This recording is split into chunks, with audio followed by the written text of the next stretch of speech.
Alright, it's September 2nd, 1988, and we have with us Valerie V. Is that your name? Yeah. You want to say your name? Valerie V. And, where were you born? Van Nuys, California. And you're the World Service Officer. When were you born? March 18th, 1964. March 18th, 1964. And, what's your permanent address? 1940 North Island, Hollywood, California, 90068. Okay. I'm doing this book called Addict, and I'm going to use your picture that I just took, put it on one side, and then next to your picture on another page, or pages. I haven't figured out how I'm going to do this yet. I'm going to have your little life story and get the message out.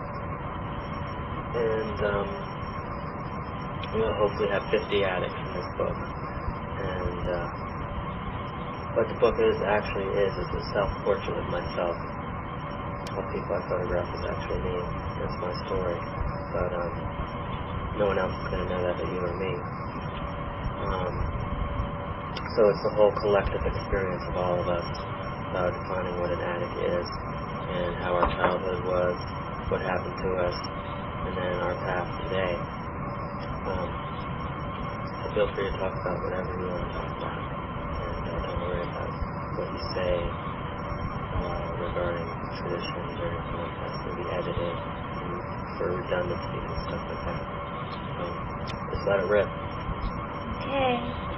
Try to talk a little louder. Okay, well, I was born an only child,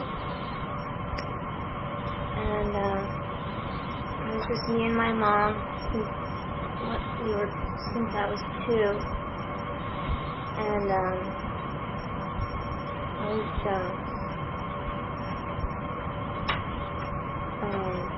physically and sexually abused. I was physically abused by my babysitter for a long time, and sexually abused by my stepfather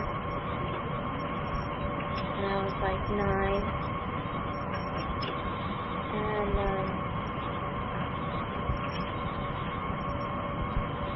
when I was 12, my stepfather and my mother got divorced, and we moved all around a lot. We moved a lot. And between the age of 1 and 20, I moved 24 times.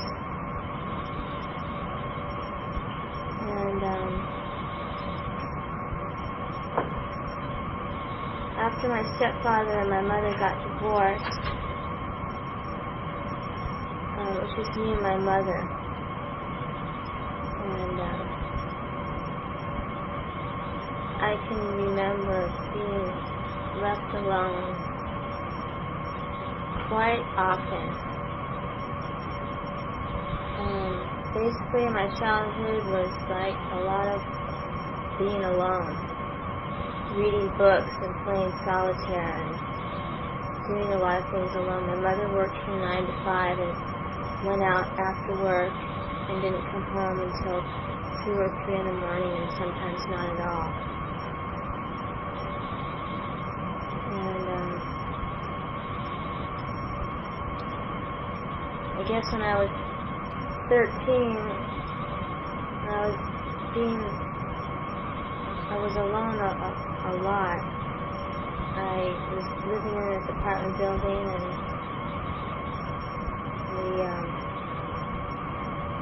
I met these kids, and I thought they were really cool. And they smoked pot and drank beer, and I didn't want to do that, but I wanted to be friends with them, so I did it. And I got into a lot of trouble, minor trouble. And after my stepfather and my mother got divorced, he sort of went crazy. And after 12, I was basically surrounded by a lot of mentally ill people. My grandfather was mentally ill. He stayed with us a lot. My stepfather was mentally ill, and he stayed with us. And my mom had boyfriends a lot, and they were always over. And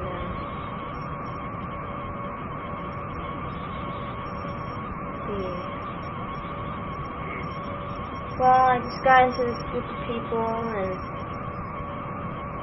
they're just smoking pot in between the ages of 13 and 16 on a daily basis. And I was going to school, and then I met another group of people, and it was always in a different group of people. And in school I did pretty good. I loved school. I always loved to go to school. I couldn't wait to get to school. I graduated, and I loved school because school was like home to me. Like I didn't like going home. I couldn't wait to get to school. I went every day, and I won awards for the best attendance.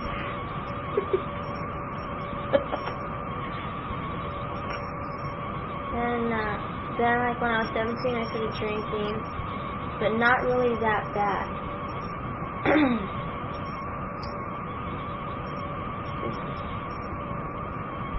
Just drinking and taking Quaaludes every so often. And then I started getting into punk rock and rebelling.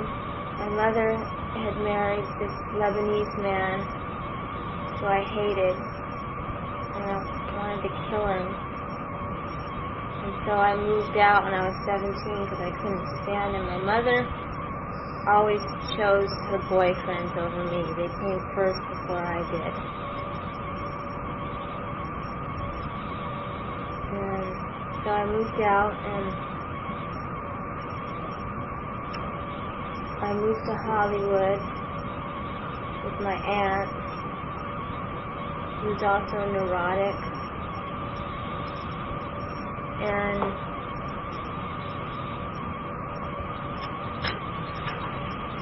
started getting really heavily into the punk rock scene and having lots of fun, and it was the only time I ever felt accepted. And I just tried to meet the people that were in the most, who were in the scene, and hang with them. And like I said, it was like the very first time in my life I felt like cool.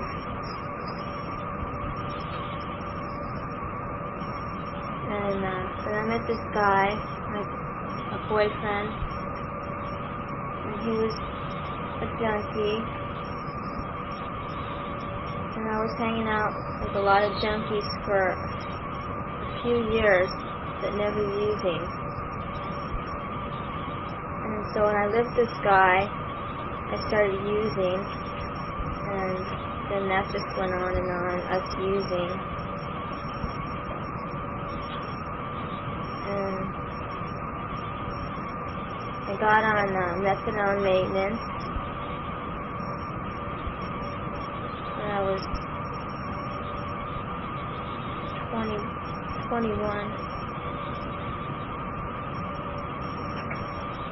And I stayed on methadone maintenance for 3 years and worked in bars and drank a lot. And I started gaining a lot of weight. And that's basically what sort of like got me to realize that something wasn't working. So I gained like 75 pounds. And So me and my friend went to a meeting one night. We saw a lot of people that were clean from our past, and it was really neat to see them clean, and I figured if they could do it, I could do it for sure. So I just kept going back, and I got talked into going into a hospital, and a detox,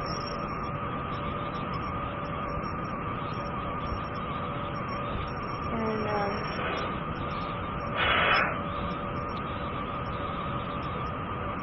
I was really scared when I did that. Everybody kept telling me it gets better, and I didn't believe them. I just didn't believe them. I didn't think it could get better, and it did get better. Is there another one in there?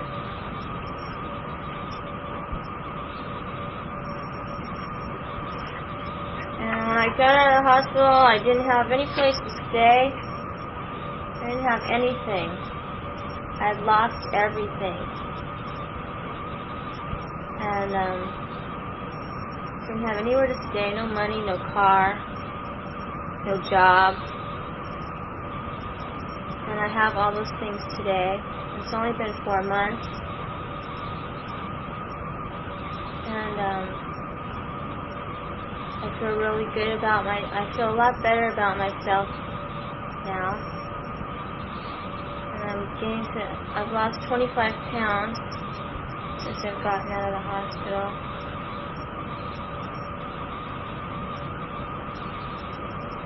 And I get really scared sometimes, but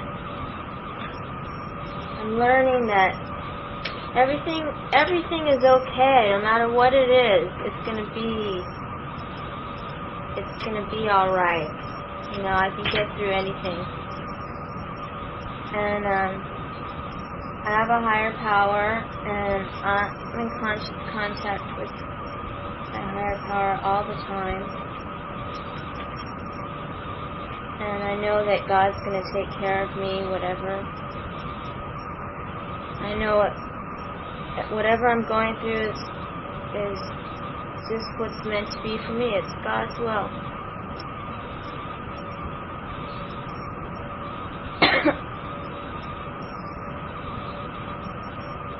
And I have a lot of friends.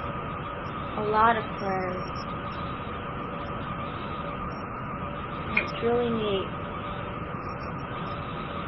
It's really neat to have good friends. And not people that you expect everything out of, just people that you know are your friends.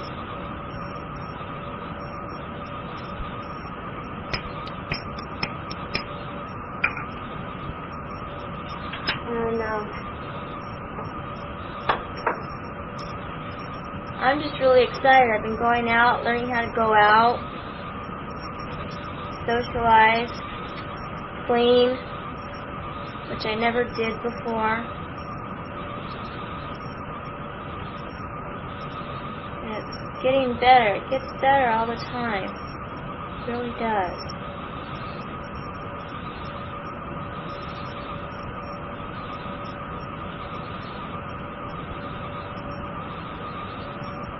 And that's all I want to say.